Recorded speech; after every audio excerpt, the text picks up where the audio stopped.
taking a video. Okay, so hello everyone. We want to start this big event. So let me just briefly introduce about TISA. I think most of you know about TISA, but TISA stands for Tokyo Tech International Student Association, which I was a former vice president there, and we are basically like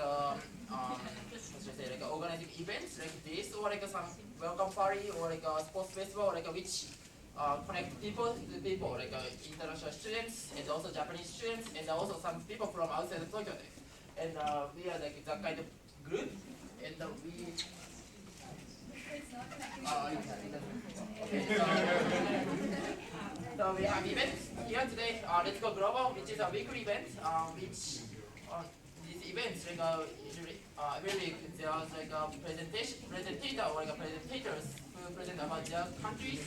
Before like 2 weeks ago, I was in Japan. Even though this is Japan, everybody's living in Japan, but we present about Japan. And we had like Germany before, Brazil before, or some other countries as well. And this week we're gonna have the US, where also I have been there for like 3 years. But like this time like there are 3 people, but still we have only 2. Present about US, so America, Every and Jessica, please drop in the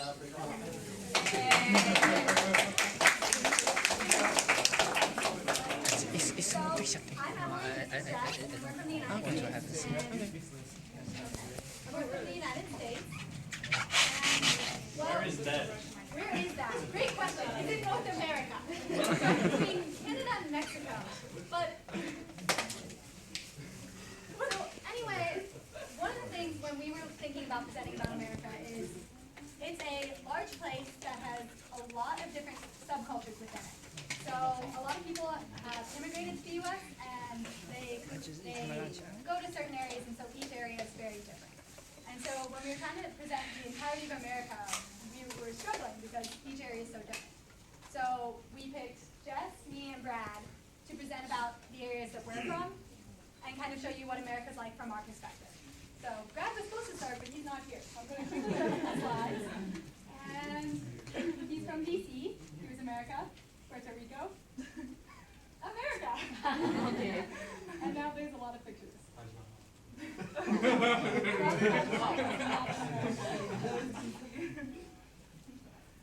Some nice pictures, but I don't know what they're about. I don't really know what he was going to say. New York. Maine. Maine is nice. He will be coming. We can 10 minutes. Probably do this at the end. So you might actually figure out what all this is. Okay, so now we're moving on to Dallas. Dallas, Texas, which is where I'm from. There's a sun. It's really hot there. It's Kauai.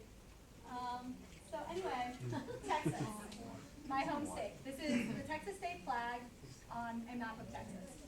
I like to think we're the state with the most state pride. Whenever you meet a Texan outside of Texas, you'll know it. We are very vocal about being from Texas, and we're very proud of being from Texas. It's because we're the best. So anyway, I want to talk a little bit about Texas history, so that way you kind of have an idea of why we're so proud to be Texan, and maybe some of the reasons why we have the reputation that we do. So in this corner, there are 6 flags. They're the 6 flags that have stood over Texas at one point in time. So that's Spain, France, Mexico, the Republic of Texas. We were our own country for 10 years. It's a great time in our history. Then we joined the U.S. and then, of course, fought in the Confederacy in the Civil War. So what I want to say about that is, as you can tell with this many flags, there were a lot of rebellions and a lot of wars. And so that kind of led to this reputation of Texas being like a rebellious place, a place full of rebels, people always fighting. That, along with the Wild West, kind of give us this reputation for, in the U.S., people call us badasses.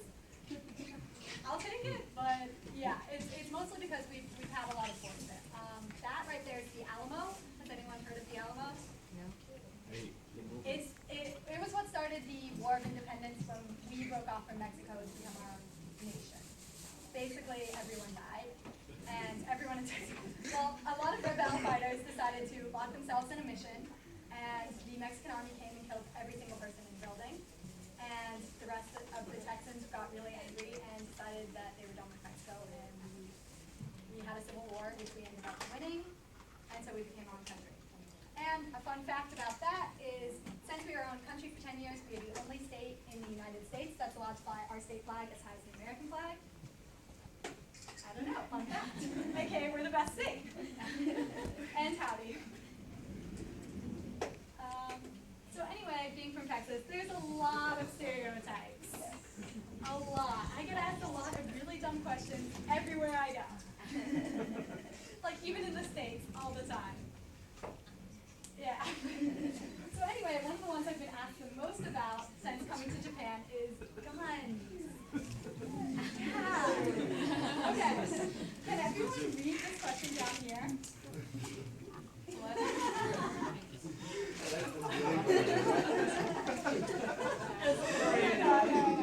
So how many people think that this is a valid concern? Or like have this question if you're going to Texas? Anyone else? Because I've been asked a lot about this, so it seems to be a popular opinion. It's not even because you're in Texas. Okay. What I want to say about guns in Texas is that yes, a lot of people have guns. It is a very common leisure activity. And yes, a lot of people consider that there's a lot of gun licenses in Texas. There's also a lot of people in Texas. And what I want to say is that most gun licenses are for shotguns and things like that. But most murders committed by guns are from handguns. And Texas doesn't issue open carry handgun licenses. So actually it's a pretty safe place. Like Okay. Here's some statistics to prove my point. Texas is only the 23rd most likely place to get shot in the U.S.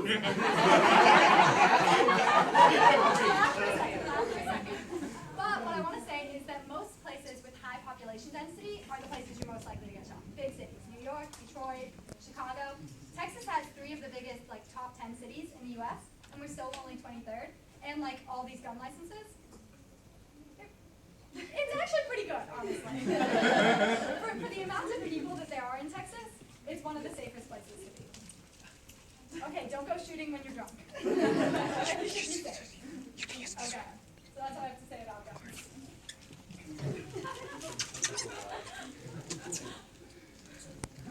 Okay, another stereotype that you get a lot. Everyone's a cowboy. Ride your horse to school all the time, and you spend your weekends at rodeos. Okay.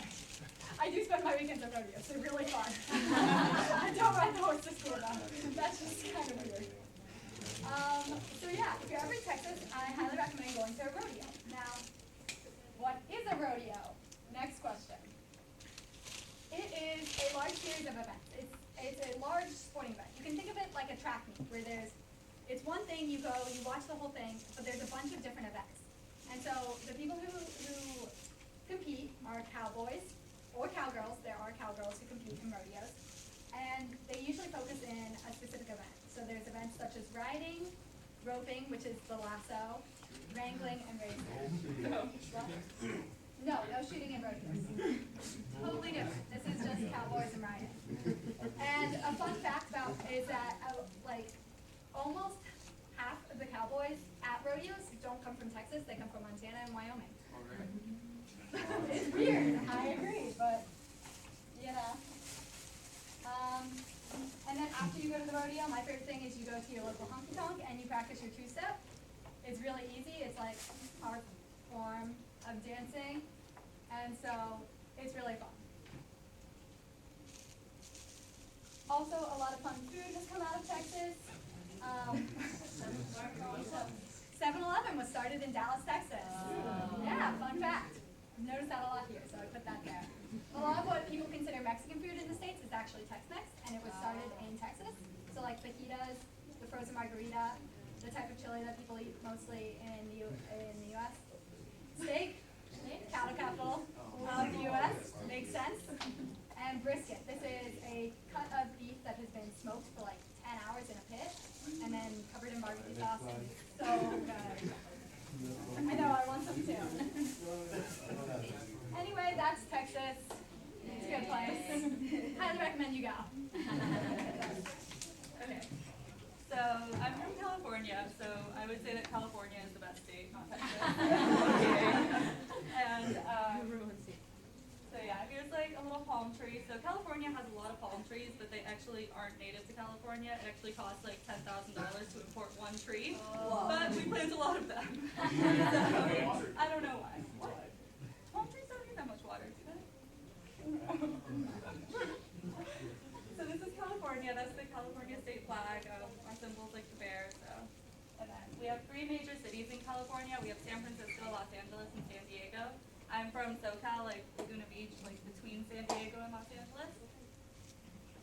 And then San Francisco is really fun. We have like the Golden Gate Bridge, like houses look like this, and the cable car is like the only place in California where you're allowed to ride like standing like outside of the car like that, because it goes against laws, but because of the history of the cable car, they allow it. And sports teams in San Francisco are very popular. We have the San Francisco 49ers, our football team, and the San Francisco Giants, our baseball team. I think Japan also has the Giants team that has like the same logo as San Francisco. So I was really confused when I was watching that on TV once here. But yeah.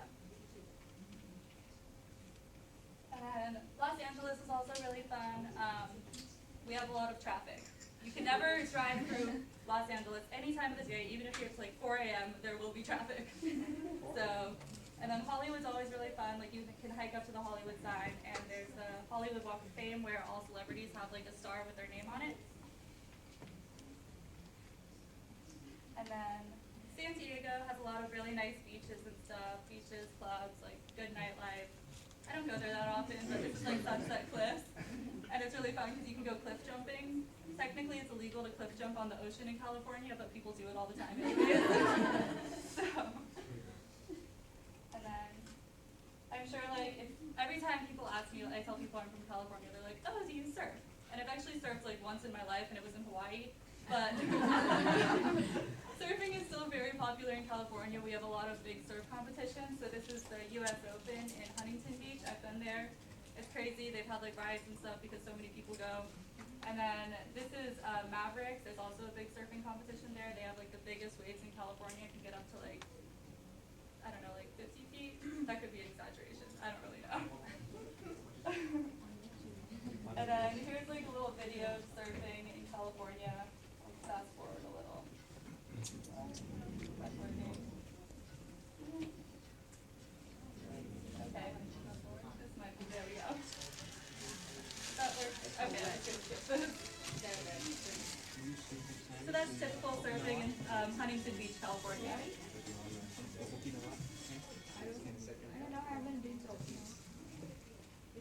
Okay.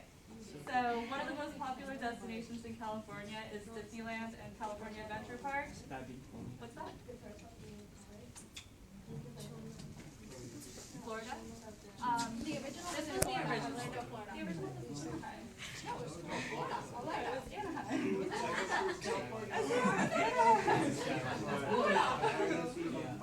Okay, I'm like 90% sure the original was in California, because I remember like the story behind it is Anaheim was like, nobody went to Anaheim. It was filled with just like orange groves and like nothing existed there. And then Walt Disney bought this plot of land and built the original Disneyland, and then suddenly Anaheim was like really popular and everyone went there.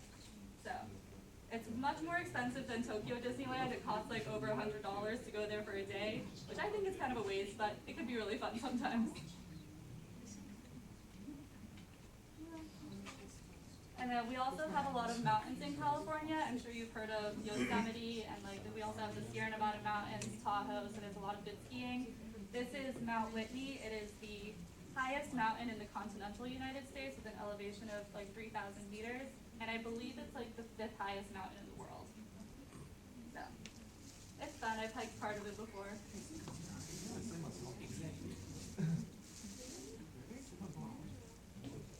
And then food. So California food is not really like its own. We basically just take a bunch of other cultures' food and like mix them together. So we have Napa Valley has like California wine. It's really fun to go like wine tasting in Napa. They have like several vineyards, and a lot of people like California wine. I prefer French wine, but it's okay. And then In-N-Out Burger is also very popular. They have In-N-Out in like all of the West Coast states, extending out to like Texas or so.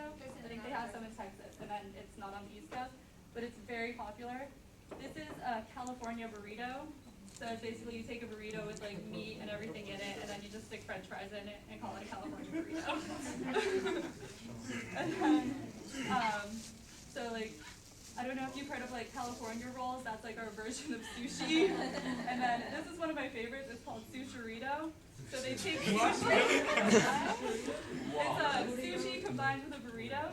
So you have like sushi meat and like vegetables and everything, and you just wrap it in the shape of a burrito, wrapped with like rice or seaweed or something, and it tastes really good. So I highly suggest trying it if you go to San Francisco.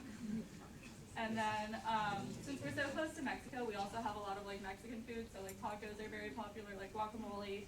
Californians love their avocados, and we also love kale, like fresh squeezed juice, like anything like vegan, gluten-free, like nutritious stuff like that. It's very popular in like especially Los Angeles and like Orange County area. And then this restaurant up here, Chez Panisse, is where they say the California fusion food started. It's in Berkeley, California. I've never been there, but I would really like to go. And basically like fusion food is fusing like different cultures together. Started at Chez Panisse. This last picture is a Wolfgang Puck recipe. He's also one of the most famous California chefs, and he's also famous for like the fusion type food. So, I think my part is over. Brad came if he wants to bring up the beginning part again. I would love to. Always. That's not a big thing at all. Okay. Yeah. So my hometown is over here. I live right near the capital, which is Washington, D.C. You can see this is the eastern seaboard. A lot of you guys probably know a lot of the cities on there, so I'm not going to talk about it too much. Did you guys ever talk about this? No. Just showing where the U.S. is. We have a lot of different islands and a lot of different places. So I'm going to skip that for now. So, D.C. This is where it is. This is the Chesapeake Bay here. So a lot of you guys probably recognize some of these buildings. These are the three main buildings of our government. So we have the White House, which is where the president lives, and that's the executive portion of the government. We have the Supreme Court building, which is where the Supreme Court does all their work. A lot of you guys probably heard about the recent ruling on homosexual marriage in the US. That was done right here. A lot of people on my Facebook posted a lot of pictures of that place. All in rainbows, it's beautiful. So that's the judicial section of the government, and they rule what's constitutional and what's not. And then we have the Capitol building, which is where our Congress is. And that's the 535 representatives of all the different people in our country. And they're the ones who write the laws and have, I would say, the most power as a section of our government, although the president, of course, has the most power as a single person. But the Capitol does have override power on the president's orders. So a lot of powerful people in a very small area. In addition to that, we also have the Smithsonian Institute, which is a lot of museums and educational buildings in DC. If you ever go to DC, I highly, highly recommend visiting some of these. The National History Museum is my favorite, and that's what that is right there. We also have the cherry blossoms, so if you're lucky enough to go in the 3 or so days that they actually bloom in DC, it's an incredible sight to see. In the background, you can see the Washington Monument there, which I'm sure a lot of you have heard of before. It's just a beautiful thing. And then we also have our national parks. So this park is about 10 kilometers from my house. I go there all the time, and it is absolutely beautiful. So if y'all are in the area, you should visit. So in addition to that, we have a whole lot of government around me. There have been multiple times where I've been driving somewhere I wasn't sure where I was going, and I have turned into the CIA building, their headquarters, and an armed guard will come out and stop me and be like, all right, what are you doing here? I'll be like, I'm looking for a school. This is probably not the right place. So they ask to see your ID. They take like 20 minutes just to scare you a little bit, and then they let you go. I've been to the FBI before. I've never been to the NSA, but all of these are around there. We also have, we call them three-letter organizations, so DOD, DOJ, DOE, EPA, CIA, all of those three-letter things. We have the Pentagon as well. My dad used to work there. If you guys remember, on September 11th, this was one of the buildings that was hit by one of the planes. Fortunately, my dad was not there at the time. But we also have a lot of Air Force bases, this being one of the ones closer to DC. You can see the Washington Monument in the background there. And a lot of really cool memorials, so if you ever go, you should definitely tour DC. So as far as the rest of the East Coast goes, there's not a whole lot of other stuff other than some big cities. We do have the Appalachian Mountain Range, which I don't know if you guys have ever heard of it. It's a 3,000-mile trail that goes all the way from tip of Maine, and it comes all the way down, and it ends in Georgia right about here. And some people do the entire trail all at once. It takes about 3 months of just hiking, backpacking, all the way there, which is pretty cool. So that's that. We have some beaches. This is in North Carolina. I've been there a bunch of times. The beaches in California, I'm sure you guys have seen, are a lot nicer, but we do have some of our own, and this is near where the airplane was invented as well. We also have up north, of course, you guys know New York City. And if you go even further north than that, we have some things up in Maine, some pretty places if you ever want to visit there. And then way down south, oops, that's the wrong direction. Way down south in Florida, if you ever get the chance to go to the Florida Keys, I think those are the nicest beaches in the U.S., but some people might disagree. Texas. Hawaii, Texas. I've never actually been to Hawaii, but I've heard that like they can get really dirty down there. The ones I saw in Florida. It does. So that's pretty much all I wanted to say to you guys. If you have any questions, of course, feel free to ask me. I'm sure they'd be happy to answer them too.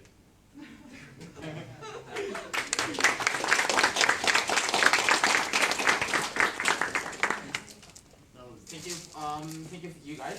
You three. Please have our round of applause again. Thank you very much. Does anyone have any question here? Yes, please. When you talk about cherry blossom, right? Yeah. I think that actually, maybe not all of them, but a large part of the trees are actually coming from Japan. Oh yeah, every single one. There's 100 of them, and they were all a gift from Japan. We don't grow those naturally in the States, unfortunately. We can grow those things naturally. That's true. Yep, they were in fact a gift. I believe in this, but I'm not 100% sure. Anything else? I've read in a book that Texas has very unpredictable weather. Is that true? Yeah. So as a whole, Texas usually has pretty nice weather, and it's usually very warm there. But like, occasionally there'll be like freak blizzards and stuff, and so you'll like have a snow day because there's hail, storm, and rain, and like snow. But then by like noon it'll be like 80 degrees and sunny. So you never really know what you're getting, but as a whole you rarely get snow, so it's not too bad. Okay, I have a question. Why there are so few Americans in Japan?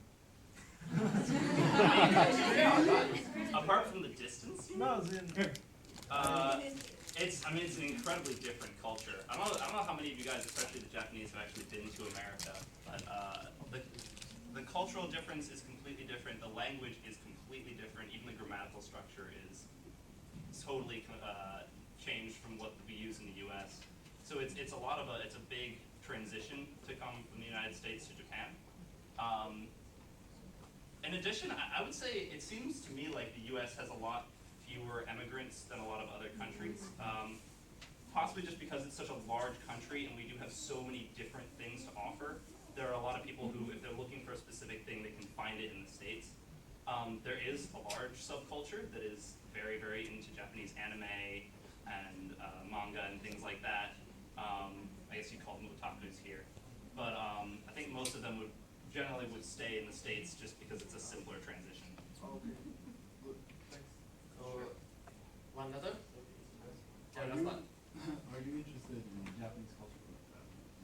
What is the reason why you all came to Japan? For me personally, I took Japanese in high school, and I've been here twice before. Once when I was in 5th grade, so I was 12, and once when I was in high school at 16. So I loved it here every time I've come here, and when a research opportunity, in which I wanted to get into more harder research, presented itself, and they were like, hey, you can go to Japan, they'll pay your airfare, you know. Have fun for 3 months, you know, living in a different country. It was a no-brainer for me. I don't know about you guys. Yeah, I really didn't know much about Japan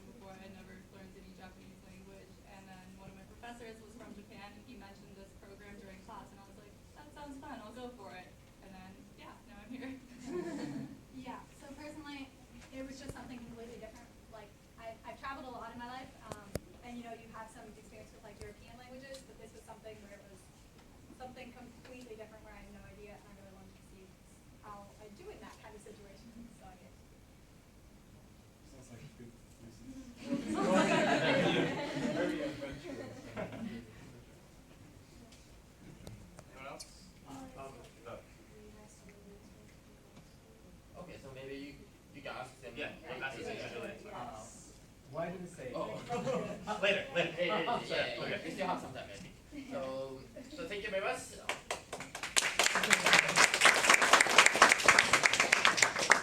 guys have any? As you may know, guys, like next week we have an event in an elementary school nearby, and it's on July 16th. We have all the presenters we need, but we need one translator for one person. So if any of you are interested in doing it, just please let us know. We need someone before tomorrow, because we have some arrangements to make. And also soon, I don't know if it's still available or not, on July 22nd and 24th, there's another exchange program with MIFA.